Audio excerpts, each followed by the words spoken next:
Maddrey started off in the NYPD as a traffic agent. In his over 34 years with the NYPD, he worked himself up from traffic agent to police officer to sergeant to lieutenant, all the way up to the highest ranking uniformed member of the NYPD, chief of department. That was about 2 years ago. He's credited for saving this city during the George Floyd riots. In the last 2 years as chief of department, he's driven down violent crimes, shootings, homicides. Through his work in supervising the operations of the approximately 33,500 uniformed police personnel of this city. He's a beloved member of every community he served, community he lives in, and if you ask any cop, they'll tell you he's a cop's cop. Last Friday, December 20th, there was a complaint filed in the Office of Employment Opportunities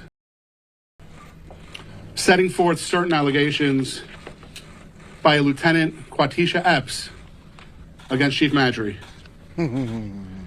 Those allegations included sexual abuse, taking advantage of her fragile situation, and using overtime to pay for sexual favors. So the first thing that you do is you set the precedent by establishing how accomplished the person is.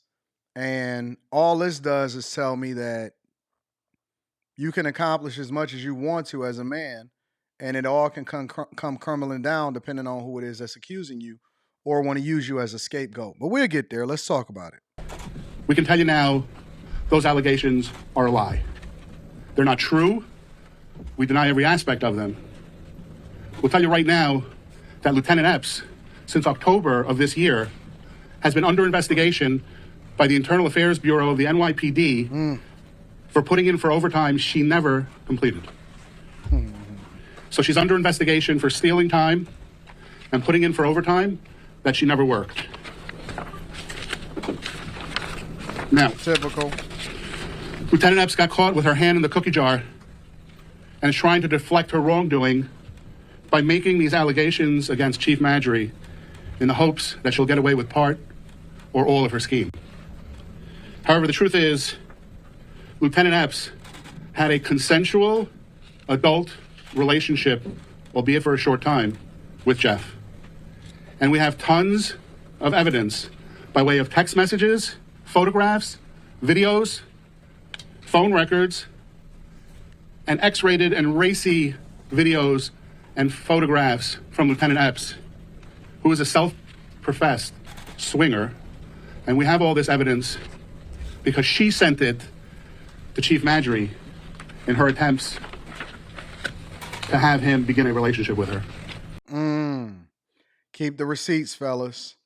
Keep the receipts, fellas. 2 lessons to learn from this so far is A, you can't ever mix business with pleasure, and make sure you protect the bag first. You can be the most accomplished, most successful, be credited with stopping riots. You can work your way up all the way over a 20 plus year career to become the chief of police of New York City. And it'll all come crumbling down just because some woman is trying to save her neck and they trying to tell us to believe all women. And she's a self-professed swinger, which means that either she got a man or she got a husband, and she busting it down for a real one. So the minute that she started getting finessed with the money, the minute that she started, you know what I'm saying, getting under investigation, she was looking for a scapegoat. And they said that they had a consensual relationship, obviously, and that's going to be proven by the text messages. But he already done lost his position. He's been forced to resign. He's already lost his position. He's been forced to resign. So he paying the price no matter what. And this is the thing that I tell people all the time. And he has some dick discipline issues, but it doesn't mean that it qualifies him to be thrown under the bus with false accusations that then cause for him to lose his position, because we all know that everybody around Eric Adams is under a microscope. So anything that happens that hinders his ability to become mayor again is not going to fly. But absolutely, positively, she obviously was busting it down for a real one. And then once she became or started to be investigated for having over $200,000 worth of overtime and over $400,000 as a salary in 1 year, and it all started come crumbling down, that's when she decided to throw him under the bus because she thought that was going to work in her favor.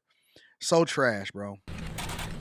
Now, going to Trash. the overtime aspect of this case, we want to set the record straight so that everyone understands how overtime works in the NYPD. There is a system of checks and balances in place so that overtime can't be stolen. But let me tell you right now, Chief Madry is not a part of that checks and balance system. Chief Madry manages the day-to-day operations of 33,500 police officers in their fight on crime. Okay? Now, when a police officer or a member of the NYPD puts in for overtime, they have to fill out what's called a slip. Representation. That slip has to be signed by a supervisor. That supervisor is never a chief. There are people within chiefs' offices who are tasked with making sure that slips are appropriate and have to be approved. And that's where you see the bottom where they sign it. And here is the back of it, where a commanding officer has to approve it. So he didn't sign it, clearly. Who was the person that signed it? Or did she forge a signature? Or did she sign it herself and basically commit fraud, time card fraud? Because he didn't sign it. And so you can't hold him accountable and say that he was giving out overtime for box. You was giving up box willingly. And I do think that you have to have a level of dick discipline because you don't take a dump where you eat, right? And so you got to protect the bag at all times. Nobody is ever going to fumble a bag for a woman. But at the same time, this is fraud. And so you frauded, and then you thought that you was going to throw somebody else under the bus to save yourself, and you willing to ruin somebody's entire life and career because you got caught. Jeff had a commanding officer of the chief of the department's office. He is not the commanding officer. Okay? Jeff never approves, assigns, or gives overtime. Lots of people in the chief of department's office made overtime because they legitimately worked it. In fact, last year, there were 415 members of the NYPD that made over $100,000 in overtime. That's crazy. They get into the bag. If there is an issue York, y'all, with how that's billed or approved, that's not Jeff's responsibility. They get into the bag over there in Lieutenant New York in Epps, the police department. Who said it's not in worth it to be a 2023 made about police officer? $200,000. They killing it over there. And she knew she was being investigated. Yeah, that sounds about right. She applied to retire on December 16th. That same day, she attended the chief of department's Christmas party along with 40 of her colleagues, where she was smiling and thanking everyone for the cordial, congenial work environment they had. She even texted that night to the chief her gratitude. 2 days later, the Internal Affairs Bureau, we believe, suspended her for the issue with her overtime, which the decision to suspend her had nothing to do with Chief Madry. He didn't have a hand in it or a decision. And now she claims she was suspended in retaliation for a complaint. But guess what? The complaint was 2 days later. So I'm not sure what complaint she's referring to. But he had nothing to do with her suspension. And we know that her suspension for improperly putting in for overtime predates any allegations that she has against the chief. We know she's being investigated for January, February, March, April, May of 2023. That's messed up. Her allegations start in June. Like that. So, even though she claims retaliation for a complaint, she filed a complaint on December 20th. And it was co-signed by the same lawyer who in the past has unsuccessfully sued Jeff for a plaintiff named Tabitha Foster. Halfway through the Tabitha Foster case, Attorney Sanders ditched his client and ran for the hills.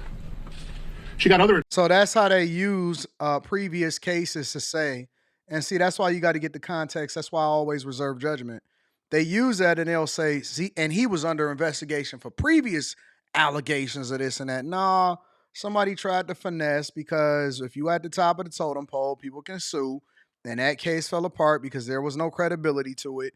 And so, they're using that to try to justify her lying on this guy and ruining his career, when in reality, there was nothing to it. And so y'all got to be very, very careful when y'all become successful and get in these positions of power, because it's always going to come back to bite you if you dealing with women that don't have good character, and you can't tell who's good character and who's not, because they're not under duress at that time. But once they start to get investigated, then you see who the real person is that come out. Attorneys, but that case was dismissed, and she now has to pay costs for bringing her meritless case. Mm-hmm. Perhaps that lawyer had something to do with Lieutenant Epps' sudden about face. I don't know. The time will tell, because we are prepared to litigate every issue. Good. Now, I should litigate every issue. For those of you who've seen in the media that Jeff somehow was banished to Georgia by his wife, we're not in Georgia, we're in New York. Jeff is here. And why do I bring that up? I bring that up because it seems like writing stories is more important than the truth. And somehow reporters think it's okay to call Jeff a sexual predator. Nothing is further from the truth. You can't do that, bro. He has never hurt or harmed anyone in his life. And that Tabitha Foster case had no legal merit, and although it took 6 years, was completely dismissed. And that's the only other legal action involving allegations of any type of sexual conduct. The outpouring of support from the community has been overwhelming, the communities he used to serve. Yet others are deciding to pour onto the false allegations. There's a Captain Gabrielle Walls who's been suing the New York Police Department for some months now. She's a captain. And she decided, and in her filings prior to current, never mentioned a single word about Chief Madry. But she recently amended her complaint, and her attorney said, we're adding Chief Madry and former Commissioner Caban to get attention. Same thing that happened with Jay-Z, when the 13-year-old that had the paintings on the wall that was on the spectrum. Same exact thing that played out with Jay-Z, bro. And now she believes she can call him a sexual predator. We don't think so. Chief Madry never worked with Walls. He only ran into her a few times, mostly at Christmas parties where she was there with her husband. Seems she's upset that she's not been promoted. No more. But there may be other people who are better qualified. It may be that she's undeserving. We don't know. But what we do know is that Jeff has never laid a finger on her or even looked at her the wrong way. Now, Jeff resigned and retired upon hearing of this last meritless complaint, because he's been through this before. The city has enough going on without these allegations swirling around the chief of the department. They bullied him and they forced him to retire. He's given 34 years of his life to the NYPD. Yet's been repeatedly sued meritlessly. And for those of you who know, he's now a practicing attorney, completed his law degree while in the NYPD. He's got one grandchild and another one on the way. And he reached his boiling point. But now, without the constraints of the NYPD, he's going to take the gloves off and fight for his good name going forward. And he looks forward to proving that these allegations are nothing more than an attempt to skirt criminal liability. And that, ladies and gentlemen, is why you have to be very, very vigilant about who you keep in your circle, the type of women that you bust down. Be careful on busting down chicks on the job, but it don't even really matter, because even if you didn't bust her down, anybody can accuse you of anything, and then the court of public opinion is going to take their side by default, and that's messed up. Make sure y'all tap into the Patreon. Link is in the description. Also, Teach Henley, 40% off your first order plus 20% off for life. Let me know what y'all think inside of the comments. I love you. I appreciate you. I'm going to holler at you later. Peace.